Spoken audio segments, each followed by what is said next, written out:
The smoke in Murphy's tavern was so thick you could barely see across the room. Oil lamps flickered on wooden tables where men gathered around cards and whiskey bottles. In the corner, 17-year-old Lucy sat on a hard wooden chair, watching her father drink away what little hope they had left. Thomas had been different once. Before Mama died 3 years ago, he used to smile. He used to tell stories and fix things around their small farm. But grief changed him into someone Lucy barely recognized. The farm was gone now, sold to pay debts he'd made trying to forget. His pain. "Come on, Thomas," called out Jake Murphy, the tavern owner. "You've been nursing that drink all evening. Why don't you join the card game?" Lucy's stomach dropped. She knew what happened when her father played cards. He always lost. And when he lost, he got angry. When he got angry, she paid the price with harsh words and sometimes worse, but tonight felt different. Tonight felt dangerous. Her father stumbled toward the table where 3 men sat. 2 were local farmers she recognized. The third was a stranger. A big man with dark hair and quiet eyes. People called him Stone. He lived somewhere up in the mountains and came to town maybe twice a year for supplies. "I don't have much money left," her father said, his words slurred from drinking. "That's all right," said one of the farmers. "We'll start small." Lucy watched the cards being dealt. Her father won the first hand, then lost the next 3. Soon the few coins he had were gone, but instead of stopping, he kept playing. "I need to borrow against something," Thomas said, looking around desperately. "What do you have left?" asked Jake Murphy. Lucy felt cold fear creep up her spine. They had nothing left. No farm, no animals, no valuable belongings, nothing except "My daughter," her father said quietly. The room went silent. Even the other conversations stopped. Lucy couldn't breathe. "Thomas, you can't be serious," said one of the farmers. "She's 17, old enough to marry. Whoever wins this hand gets her hand in marriage." Lucy wanted to run, but her legs wouldn't move. She wanted to scream, but no sound came out. This couldn't be happening. Her own father was betting her life on a card game. The mountain man called Stone looked uncomfortable. "I don't think this is right," he said. "You scared you'll lose?" Thomas taunted. "She's a good girl, knows how to cook and clean. She make someone a fine wife." Lucy felt sick. Her father was talking about her like she was a piece of property, something to be bought and sold. "This is wrong," Stone said again, but he didn't leave the table. "If you win, you can always set her free," said Thomas. "But if I win, I get everyone's money on the table." The other men looked at each other. There was a lot of money on that table now. More than Lucy had ever seen. "1 hand," Thomas said. "Winner takes all." Stone looked across the room at Lucy. Their eyes met for a moment. She saw something in his face. Not excitement or greed like she expected, but sadness, maybe even anger. "Fine," Stone said finally. "But this is the last hand I'm playing." Lucy closed her eyes as the cards were dealt. She heard the rustle of paper money being placed on the table. Her future was being decided by 5 pieces of cardboard. "What do you have?" asked Jake Murphy. "1." By 1, the men showed their cards. Lucy's father had a good hand, 3 kings. It should have been enough to win. But when Stone laid down his cards, Lucy's heart sank.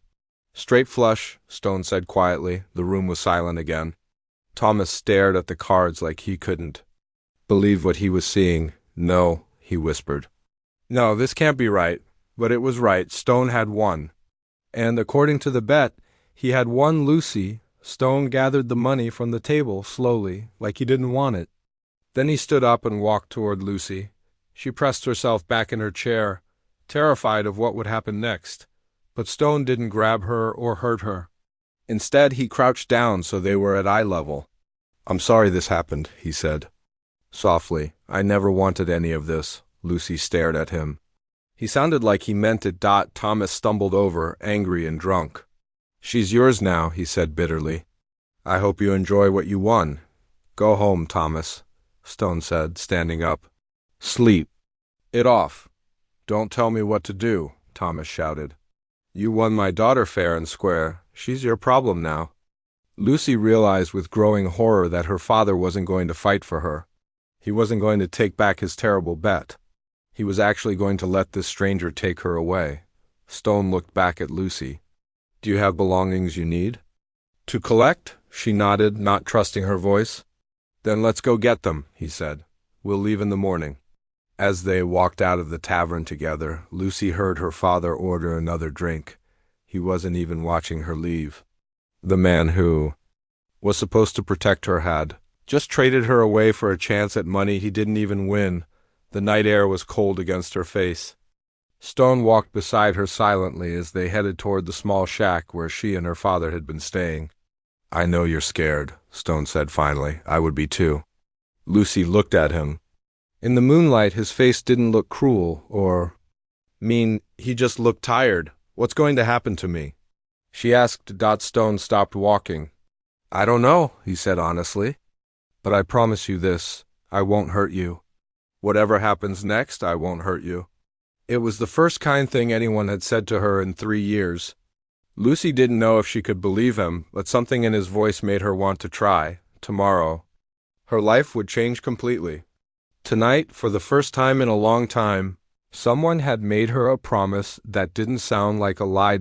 As they reached the shack, Lucy realized she was about to leave everything she had ever known. She was terrified. But maybe, just maybe, anything was better than the life she was leaving behind. Morning came too soon. Lucy had barely slept, lying on her thin mattress and staring at the ceiling. Every few minutes she hoped she would wake up and find out the whole thing had been a terrible dream. But when the sun rose through her small window, reality hit her again like a cold slap. She owned almost nothing. Her few dresses fit into one small bag, along with her mother's silver brush and a faded photograph.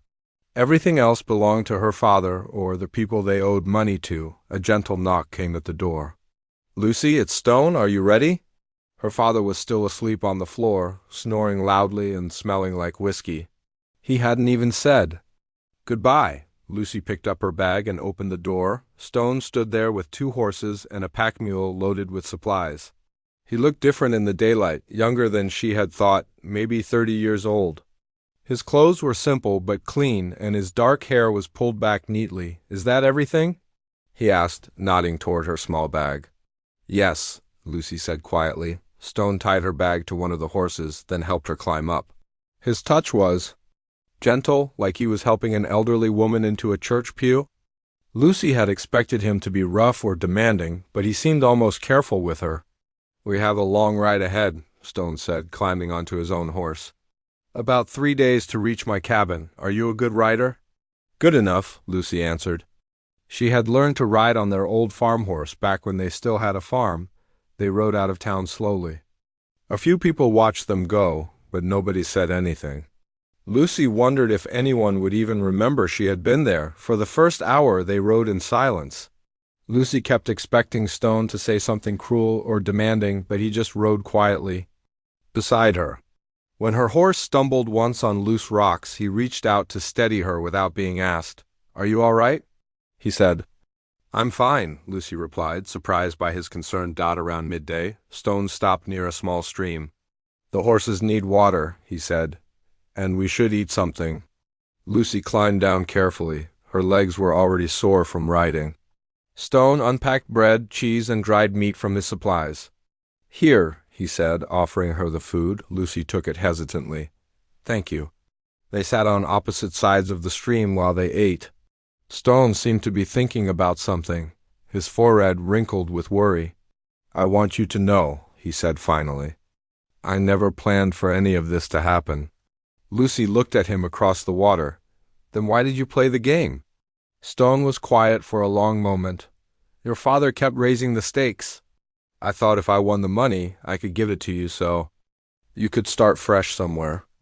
I never thought he would ... Quote, he shook his head. I never thought he would bet his own daughter. But you still played? Lucy said. Yes, Stone admitted. I still played. And now we're both stuck with the results. Lucy studied his face. He looked genuinely troubled by what had happened. This wasn't what she had expected from the kind of man who won women in card games. What's your real name? She asked. Elijah, he said. Elijah Stone. People just call me Stone because I keep to myself. Mostly, And you live alone in the mountains? Yes, have for about 5 years now. Why? Elijah was quiet again. Sometimes a man needs peace and quiet to figure out who he wants to be. Lucy didn't understand what he meant, but something in his voice told her not to ask more questions. They rode all afternoon through rolling hills covered with trees just starting to change colors. As evening approached, Elijah found a sheltered spot near another stream. "We'll camp here tonight," he said. Lucy watched nervously as Elijah set up camp. He put her bedroll on one side of the fire and his on the other side, with several feet between them. Then he gathered wood and started cooking beans and bacon over the flames. "You don't have to be afraid," Elijah said without looking at her. "I meant what I said last night. I won't hurt you." "How do I know that?" Lucy asked. Elijah looked up from the fire. "You don't. You have no reason to trust me. But I hope that over time I can show you that my word means something." After they ate, Elijah banked the fire and settled down on his side of the camp.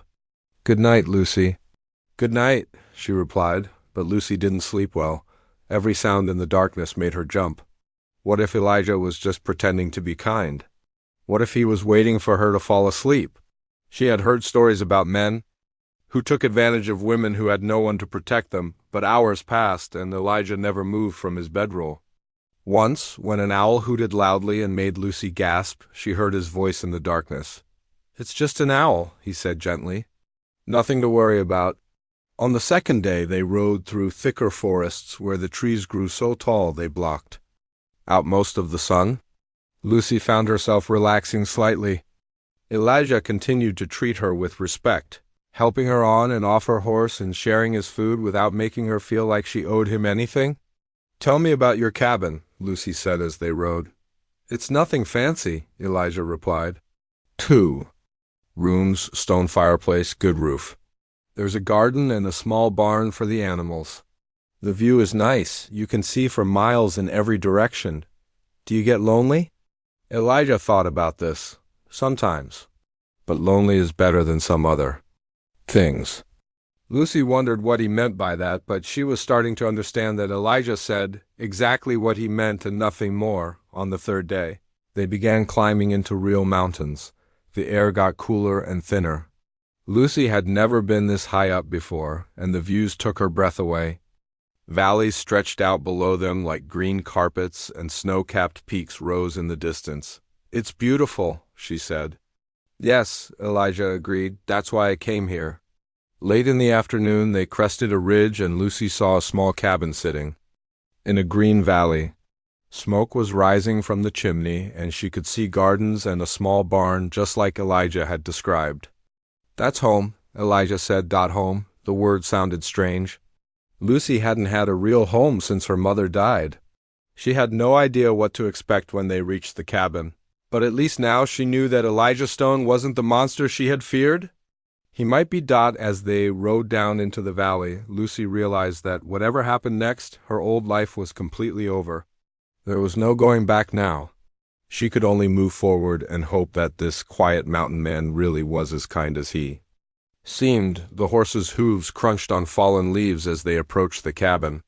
Lucy's new life was about to begin. The cabin was bigger than Lucy had expected. Made of thick logs with a stone foundation, it looked solid and warm. Flower boxes sat under the windows, though the flowers were starting to wilt with the coming of autumn. Everything was neat, well cared for. Elijah helped Lucy down from her horse, then began unloading their supplies. "Come on," he said. "Let me show you around." Lucy followed him up the wooden steps to the front door. Her heart was beating fast. This was the moment when everything would become clear. This was when she would find out what Elijah really expected from her. The inside of the cabin surprised her even more than the outside. The main room had a large stone fireplace with comfortable chairs arranged around it. Shelves lined the walls, filled with more books than Lucy had ever seen in one place. A wooden table sat near the kitchen area, set with simple but clean dishes. "This is the main room," Elijah said. "Kitchen, dining, and sitting area all together." Lucy nodded, looking around. Everything was clean and organized. No dirty dishes or empty bottles lying around like at her father's place. "And this," Elijah said, opening a door, "is your room." Lucy stepped inside and gasped.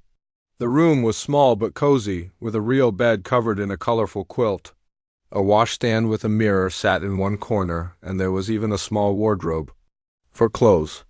A window looked out over the valley they had just ridden through, but what caught Lucy's attention most was the heavy wooden bar, lying across brackets on the inside of the door. "That's a lock," Elijah said, noticing where she was looking. "From the inside, you can lock me out whenever you want." Lucy stared at him. "You're giving me a room with a lock?" "Yes, but—" "Why?" Elijah leaned against the doorframe. "Because everyone deserves privacy. Everyone deserves to feel safe in their own space." Lucy sat down on the edge of the bed.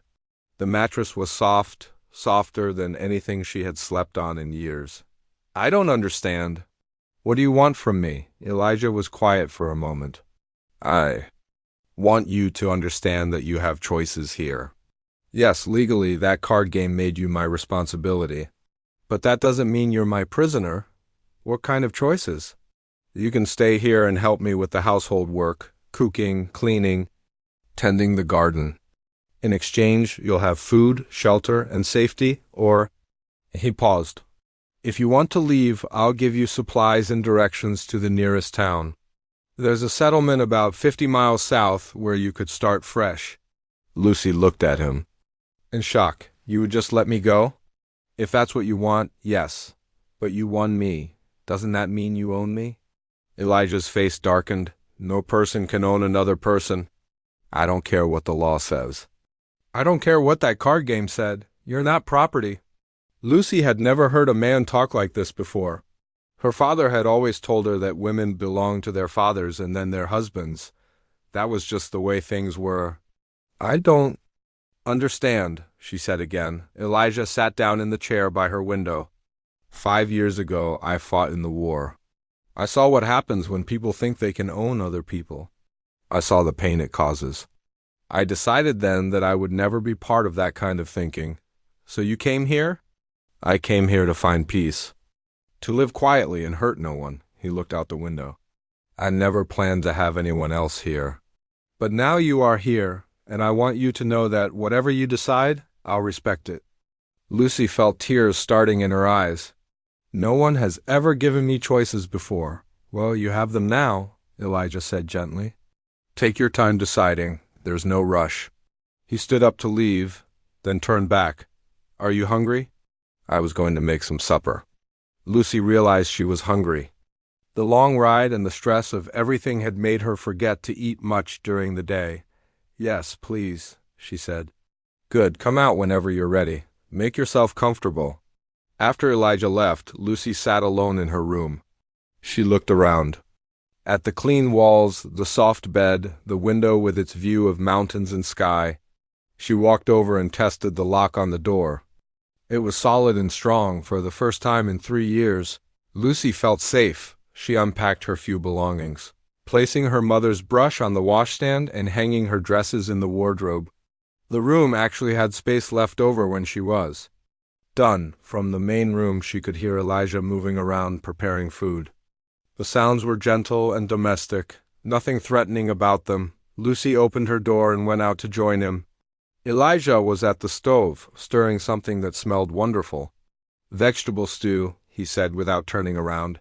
"With fresh bread? I hope you like it." "I'm sure I will," Lucy said. "Can I help?" "You don't have to. I'd like to." Elijah smiled, the first real smile Lucy had seen from him. "All right, could you set the table? Dishes are in that cabinet there." They worked together quietly, and Lucy was struck by how normal it felt.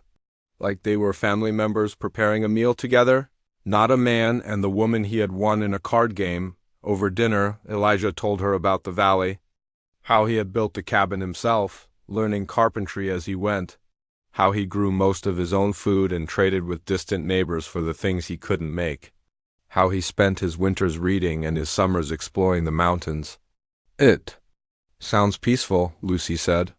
"It is. Sometimes almost too peaceful." Elijah looked at her. "What about you?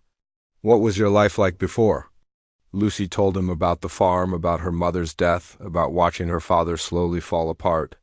She found herself talking more than she had in months, and Elijah listened without judgment. "I'm sorry you went through that," he said when she finished.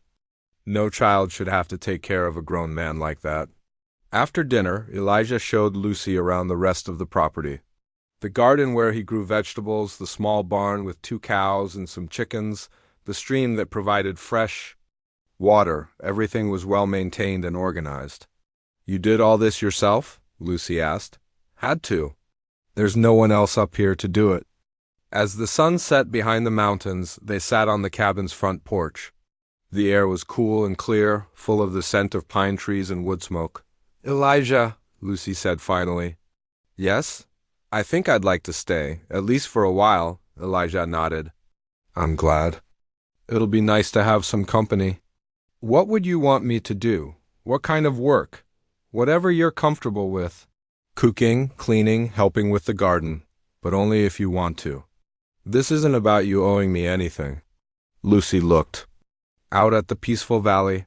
For the first time since her mother died, she felt like maybe she had found a place where she could belong. "I want to help," she said. "I want to be useful." "You already are useful," Elijah said. "You're good company." As they sat there in the growing darkness, Lucy realized something amazing. She wasn't afraid. For the first time in 3 years, she was sitting next to a man and she wasn't afraid of what he might do. Maybe, just maybe, she had finally found a safe place to call home. Lucy woke up to the sound of birds singing outside her window. For a moment, she forgot where she was. Then she remembered the mountains, the cabin, Elijah. She was in her own room with her own lock on the door. Sunlight streamed through her window, bright and warm. Lucy had slept better than she had in months. Maybe years. She dressed quickly and went out to the main room. Elijah was already up, sitting at the table with a cup of coffee and one of his books. "Good morning," he said, looking up with a smile. "Did you sleep well?" "Better than I have in a long time," Lucy admitted. "I'm glad." Elijah closed his book and stood up. "Are you hungry? I can make breakfast." "Let me do it," Lucy said. "I told you I wanted to help." Elijah hesitated. "You don't have to start working right away. You just got here." "I want to," Lucy said firmly. "Please." Elijah nodded and sat back down. Lucy looked around the kitchen area, getting familiar with where everything was kept. Soon she had bacon frying and was mixing batter for pancakes. "You're a good cook," Elijah said as they ate. "My mother taught me. She said a woman should know how to feed her family properly." "She sounds like she was a wise woman." "She was." Lucy felt the familiar sadness that came whenever she thought about her mother. She would have hated what happened at that card game. "I hate what happened at that card game," Elijah said quietly after breakfast. Elijah showed Lucy around the property more thoroughly. He explained how everything worked, where the best vegetables grew, when to collect eggs from the chickens, how to milk the cows. "I've never milked a cow before," Lucy said, looking nervously at the large brown animal. "Bella's gentle," Elijah said. "Here, I'll show you." He demonstrated the technique, his hands strong but careful. When it was Lucy's turn, Bella shifted restlessly. "She doesn't like me," Lucy said, backing away. "She just doesn't know you yet. Animals can sense when people are nervous. Try talking to her." Lucy felt silly, but she stepped closer to the cow. "Hello, Bella," she said softly. "I'm Lucy. I'm going to be staying here for a while." To her surprise, Bella calmed down. Soon Lucy was successfully milking her first cow.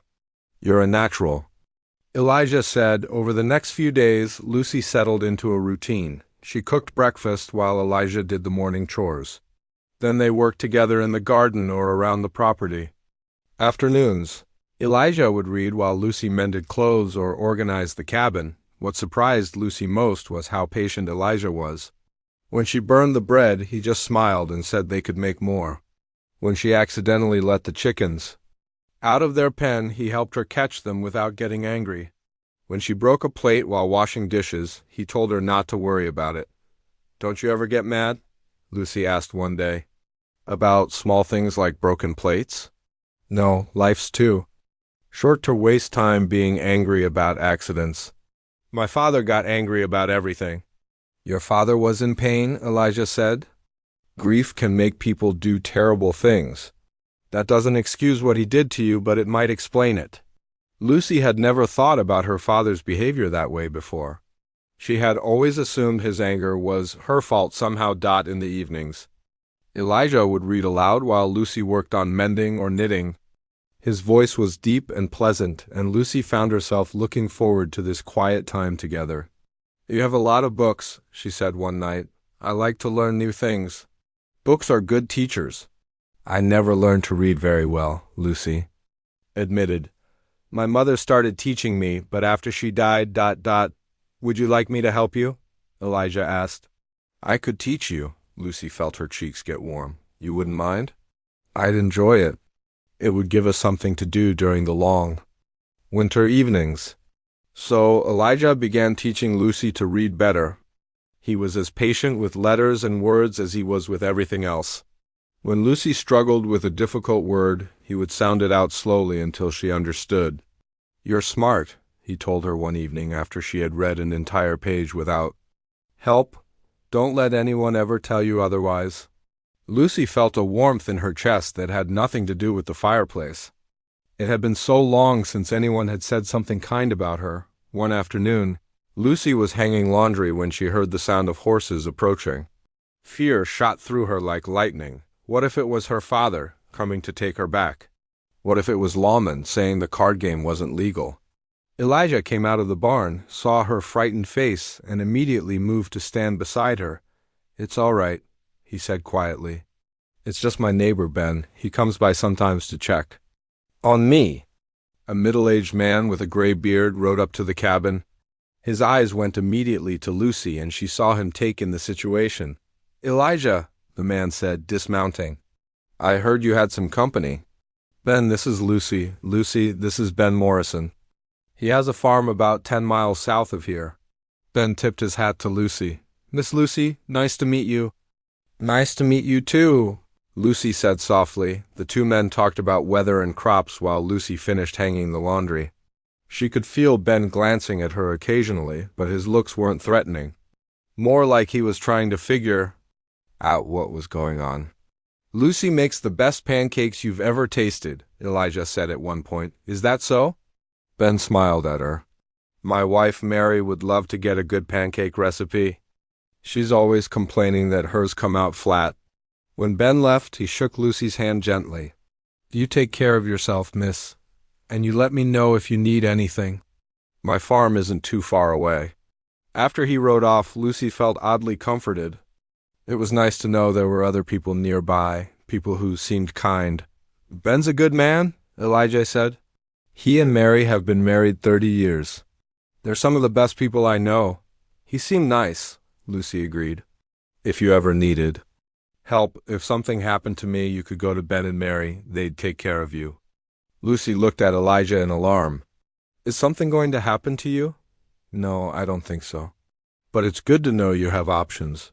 Good to know you're not completely dependent on me.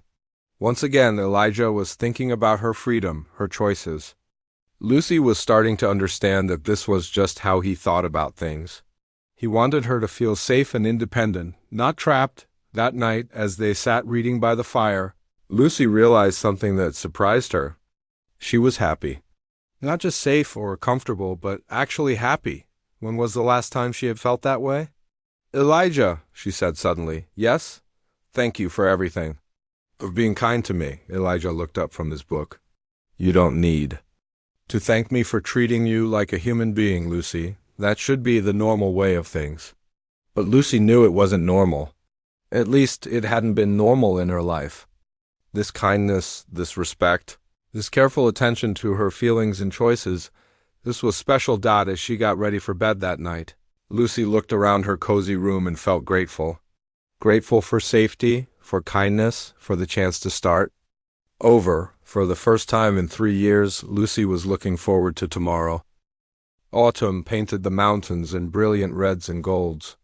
Lucy had been at the cabin for 6 weeks now, and the fearful girl who had arrived was slowly disappearing. In her place was someone stronger, more confident. The first frost will come. Soon, Elijah said one morning as they worked in the garden together. We need to harvest the last of the vegetables and get them stored for winter.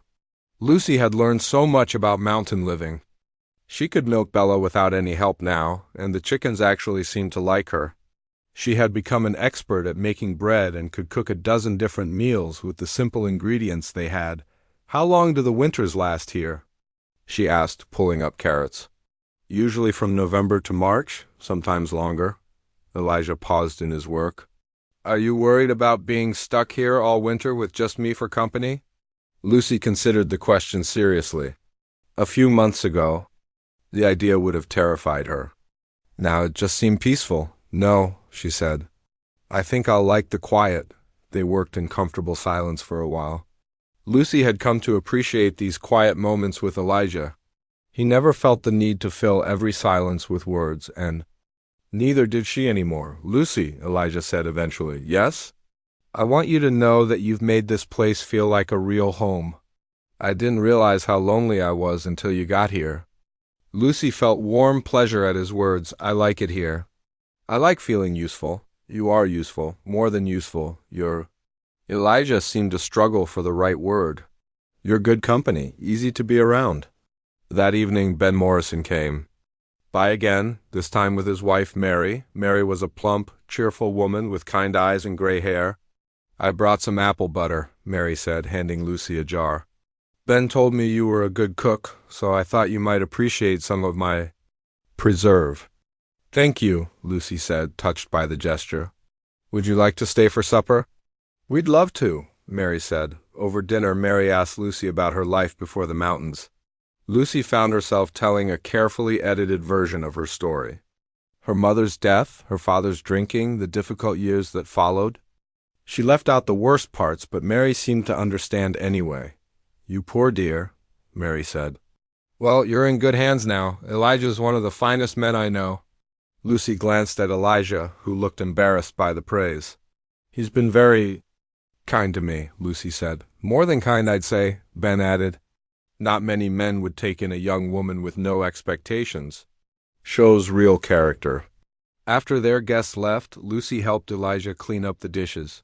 Mary's nice, Lucy said. She is.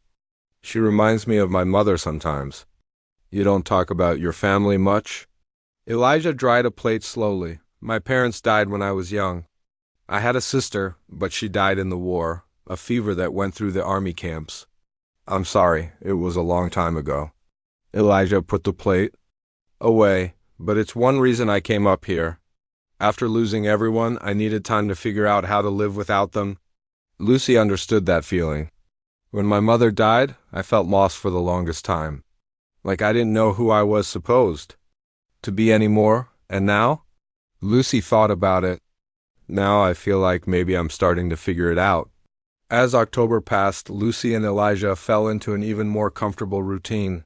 They worked together during the day and spent their evenings reading or talking by the fire. Elijah continued, helping Lucy with her reading, and she was getting much better. You should try writing too, Elijah suggested one night. It's another way to express your thoughts. I don't know what I would write about. Anything. Your thoughts, your day, stories you remember? Writing helps you understand your own mind better, so Lucy started keeping a small journal. At first, she just wrote about daily activities, what they had for breakfast, how much milk Bella gave, what the weather was like. But gradually she began writing about her feelings too. She wrote about how safe she felt in her little room, about how nice it was to wake up without being afraid, about how Elijah never raised his voice or made her feel stupid when she made mistakes. One day, while Elijah was out checking the animal traps, Lucy was cleaning his bookshelf when she found something unexpected. Behind a row of books was a small wooden carving of a woman holding a child. That was my sister and her baby, Elijah said quietly from the doorway. Lucy jumped, not having heard him come in. I'm sorry, I wasn't snooping. I was just dusting and it fell out. It's all right, Elijah took the carving gently. I made this after they died. Helps me remember them. You made this? It's beautiful. I like working with wood. It keeps my hands busy and my mind quiet. Could you teach me? Elijah looked surprised. You want to learn wood carving? I'd like to try. If you don't mind, I don't mind at all. So Elijah began teaching Lucy another skill. She started with simple things, a wooden spoon, a small bowl. Her first attempts were clumsy, but Elijah was patient as always. Don't grip the knife so tightly, he said, guiding her hands. Let the wood tell you which way it wants to be cut. Lucy found she enjoyed the work. There was something peaceful about shaping wood with her hands, creating something useful and beautiful from a simple piece of timber. As November arrived and the first snow began to fall, Lucy realized something that surprised her. She wasn't just surviving anymore, she was actually living.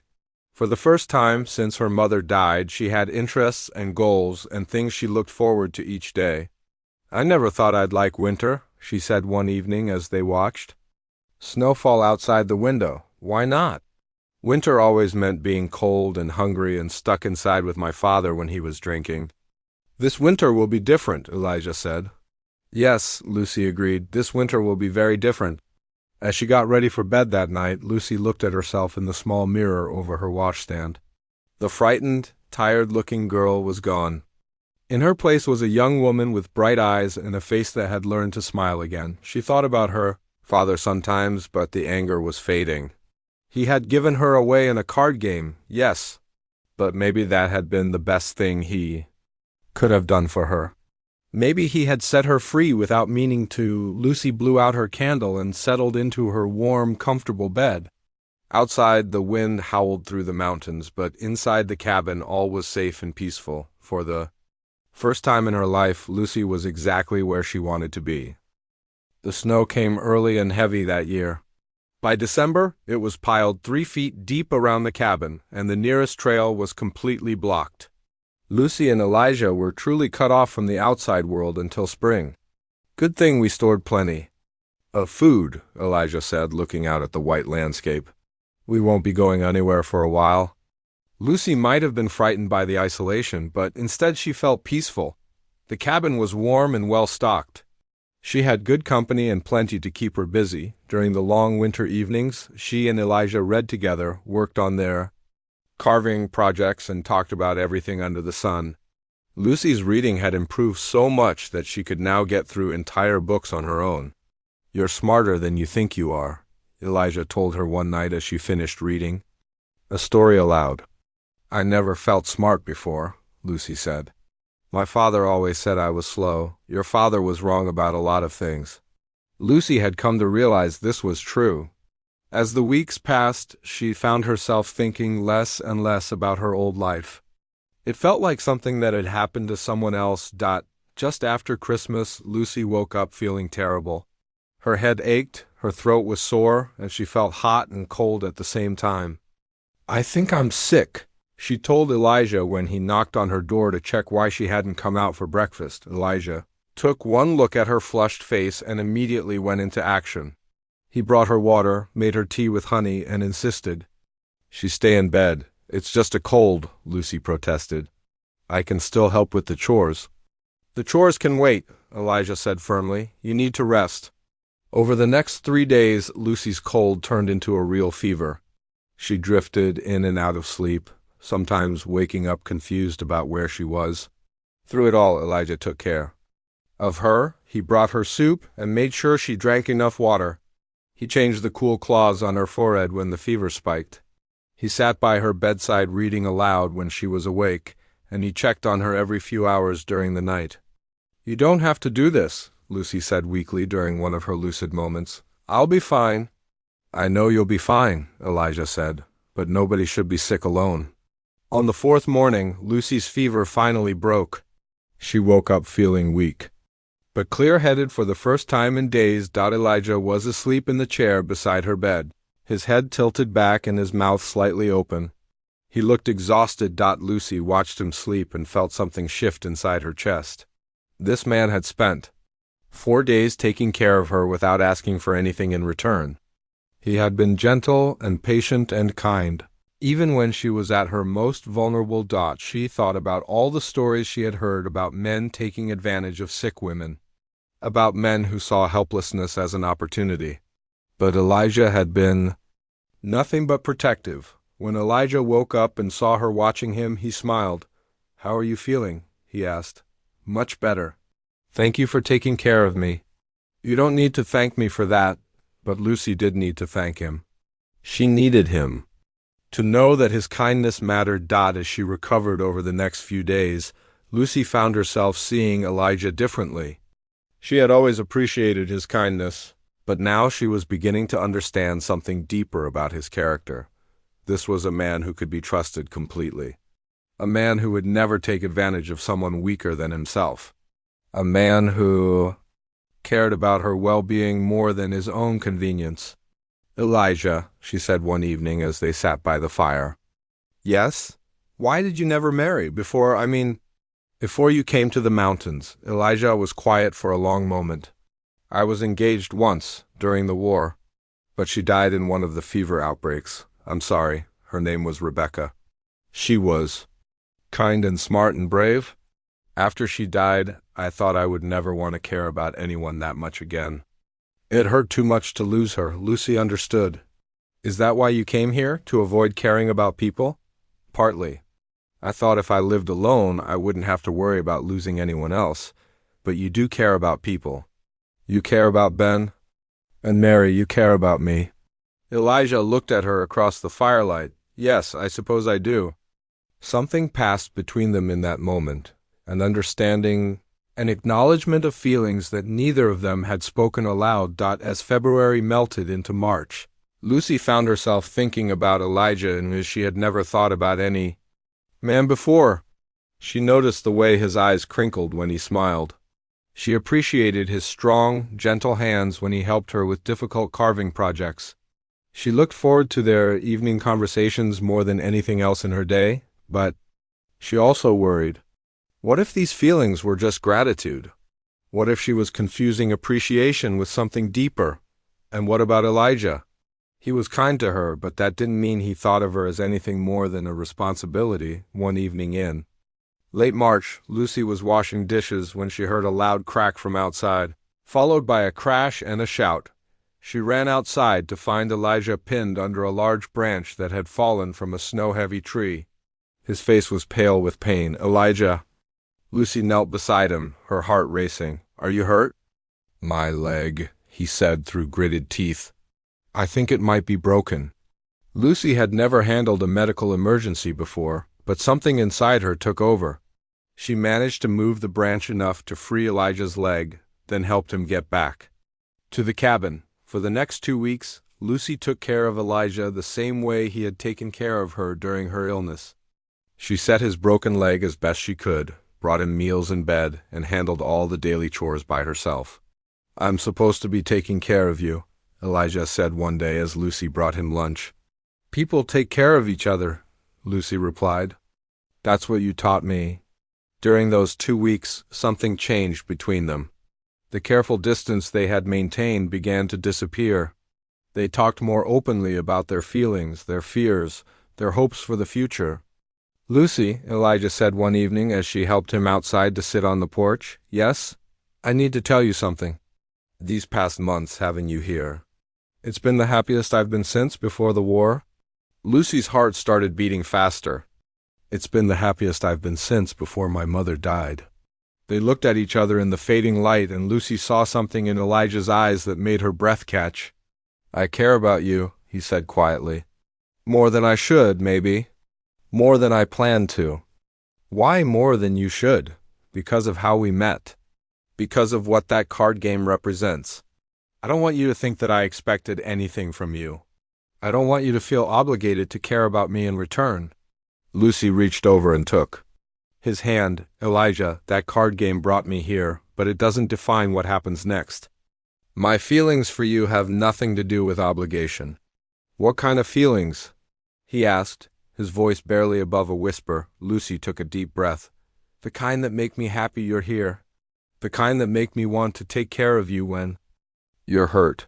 The kind that make me hope we can stay together, not because we have to, but because we want to."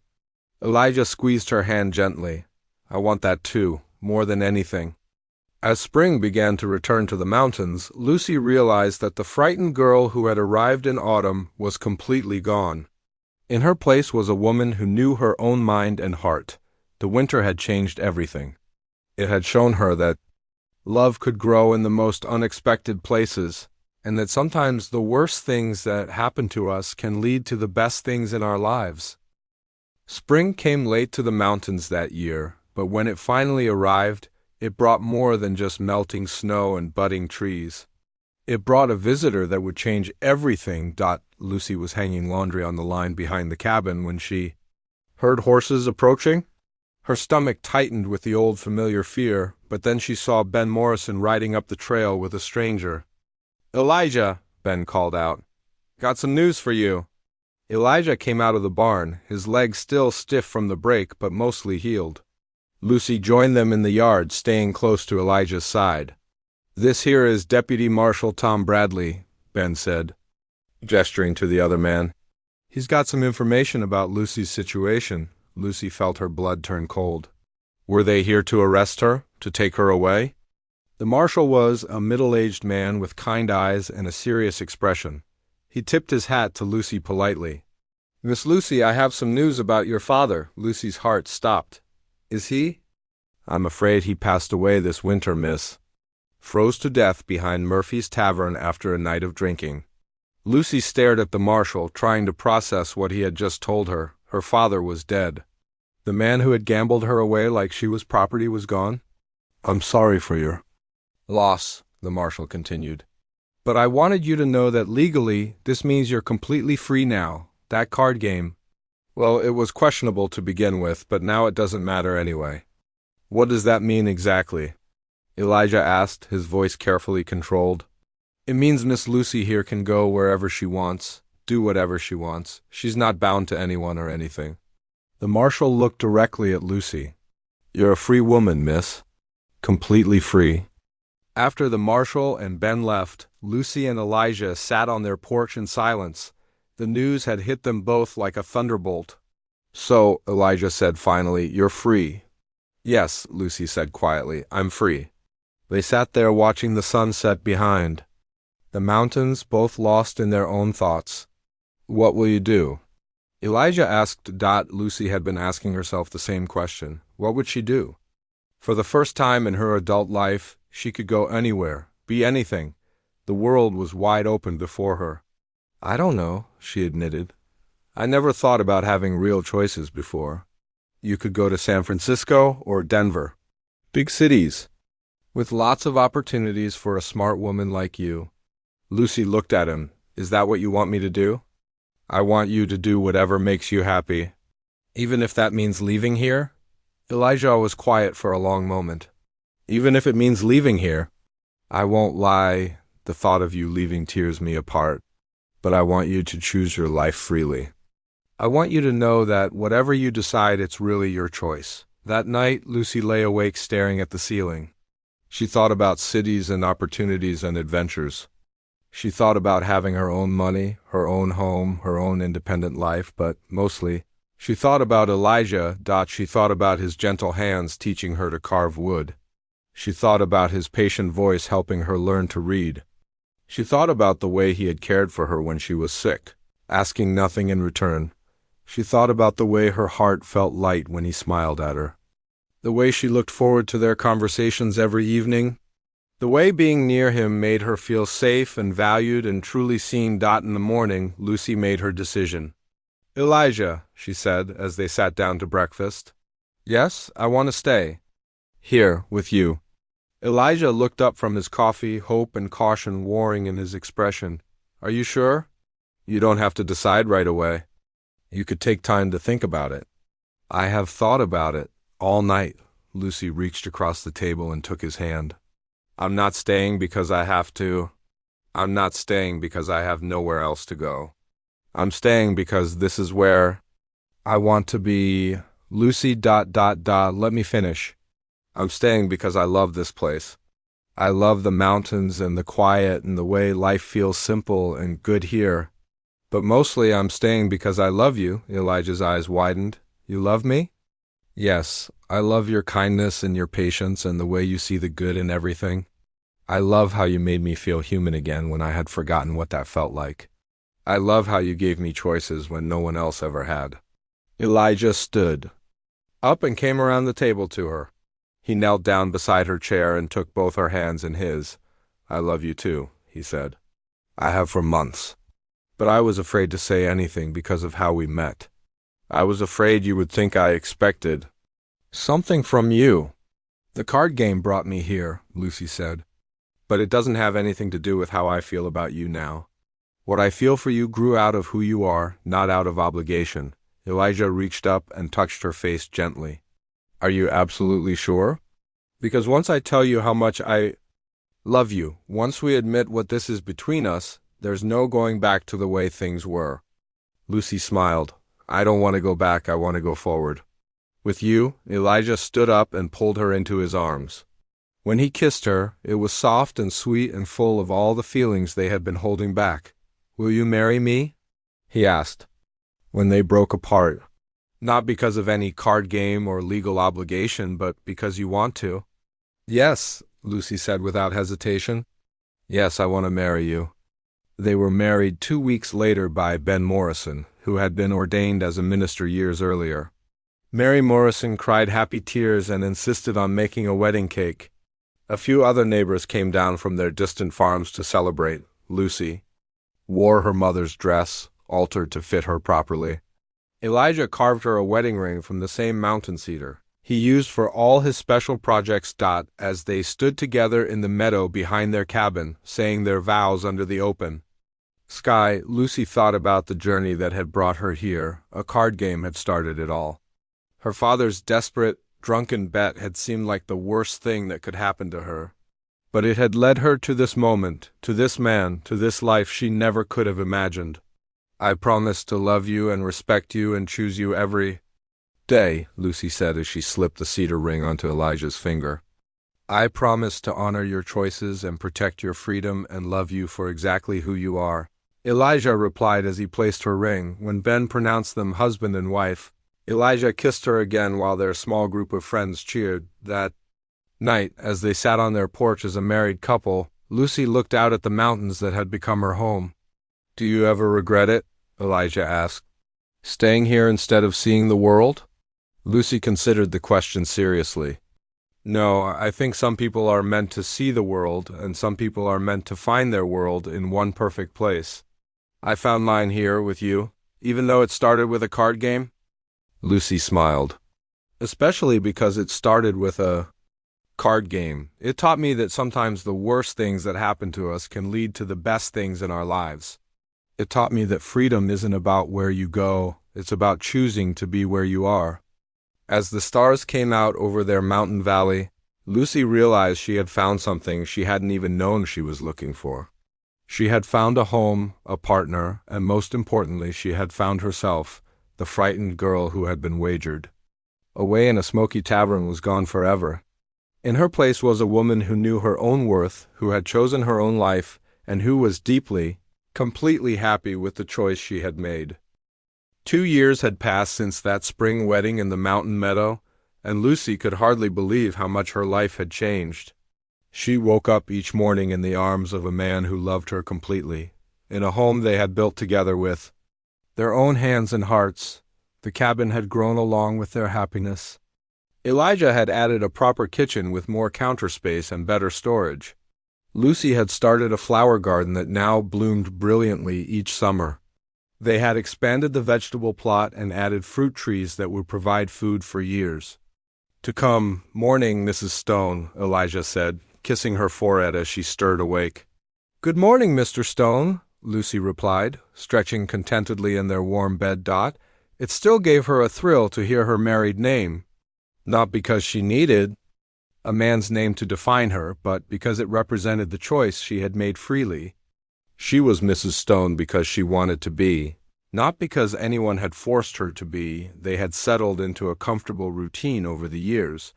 Mornings were for chores and farm work. Afternoons often brought visitors Ben and Mary Morrison, other neighbors from the scattered mountain farms.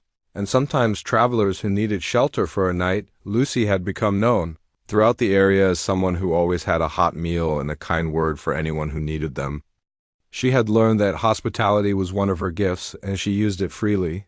"The Hendersons are coming for dinner tonight," Lucy said as they sat down to breakfast. "Jenny's expecting her first baby, and she wants to ask about childbirth." "She's lucky to have you to talk to," Elijah said. "You're good with the young wives." Lucy had indeed become something of a mentor to the younger women in the area.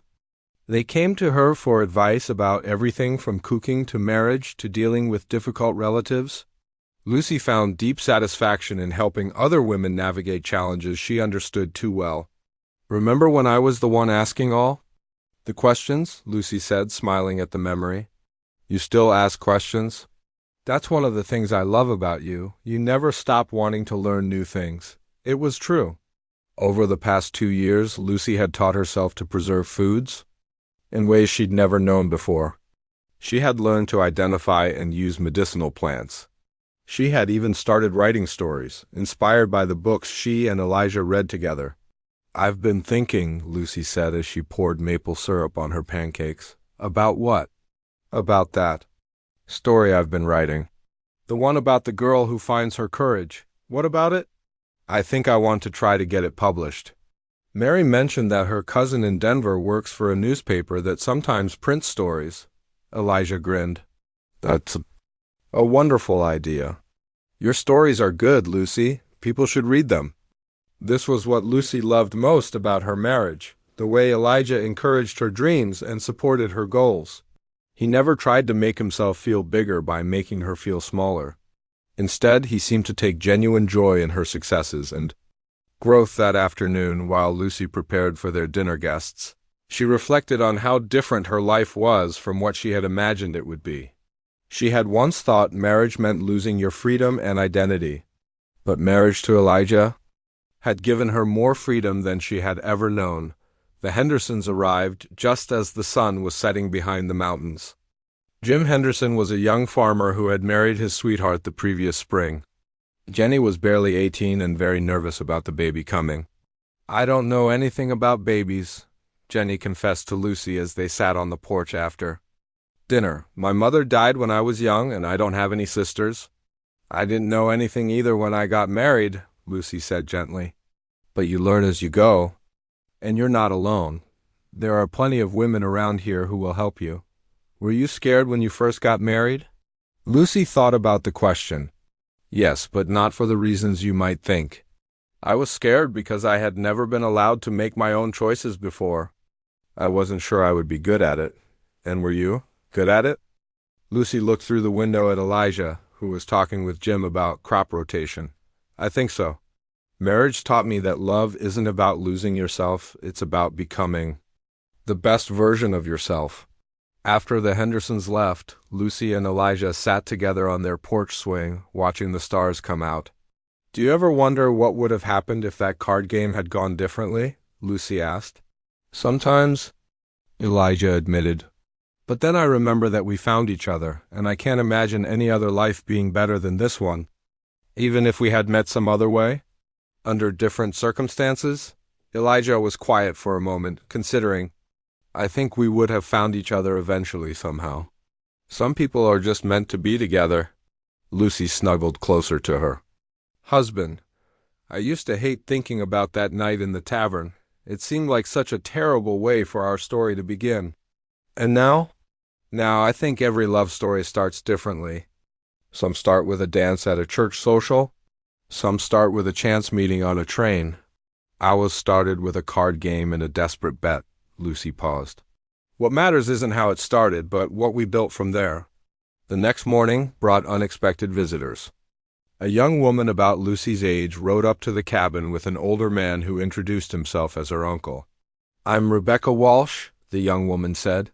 "This is my uncle, Pastor Walsh. We're traveling through to Oregon, but our wagon broke down about 5 miles from here." "Of course you can stay here while it's being repaired," Lucy said immediately.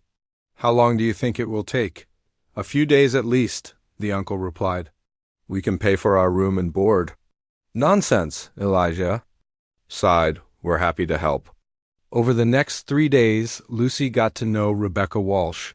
She was an educated woman from back east, traveling west to take a teaching position in a frontier town. "You're very brave," Lucy told her one evening as they prepared dinner together. "Brave? For taking a teaching job? For traveling alone to start a new life? For making your own way in the world?" Rebecca looked at Lucy curiously. "But aren't you doing the same thing, making your own way?" Lucy considered this. "I suppose I am, just in a different way. I found my independence through marriage instead of through leaving." "That's not less brave," Rebecca said. "Choosing to trust someone enough to build a life with them, that takes courage too." When Rebecca and her uncle left, Lucy felt inspired by their conversation. She realized that there were many different ways to be a strong, independent woman. Some women found their strength through adventure and career. Others found it through building homes and communities. Both paths were valuable. "I'm going to send my story to Mary's cousin," Lucy announced to Elijah that evening. "I think that's wonderful. When? Tomorrow?" "I've been putting it off because I was scared of rejection. But Rebecca reminded me that being brave means doing things that scare you." 3 weeks later, a letter arrived that made Lucy cry with joy. The newspaper wanted to publish her story and asked if she had written any others. "They want to pay me for it," Lucy told Elijah, her voice filled with wonder. "Actual money for something I wrote? Of course they do. You're a talented writer." That evening, as they celebrated Lucy's first publication, she looked around their cozy cabin and felt overwhelmed with gratitude. "2 years ago I thought my life was over," she said. "I thought being traded away in a card game was the worst thing that could happen to me. And now?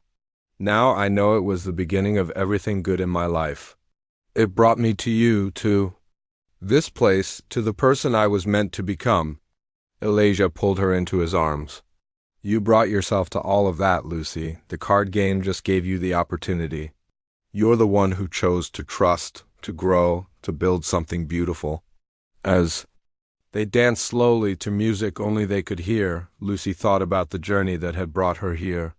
From a frightened girl with no choices to a confident woman with a loving marriage, a home she had helped create. And now a budding career as a writer, the card game had been the catalyst, but the real magic had happened in all the small moments. Afterward, in learning to trust Elijah's kindness, in discovering her own strength and talents, in choosing love over fear again and again outside their window, the mountain peaks stood silhouetted against the star-filled sky. This wild, beautiful place had become her home in every sense of the word. Not because she had been forced to stay, but because she had chosen to stay. And that choice, that daily decision to build a life of love and purpose with a man who treasured her exactly as she was, had made all the difference. Lucy Stone was no longer the girl who had been won in a card game.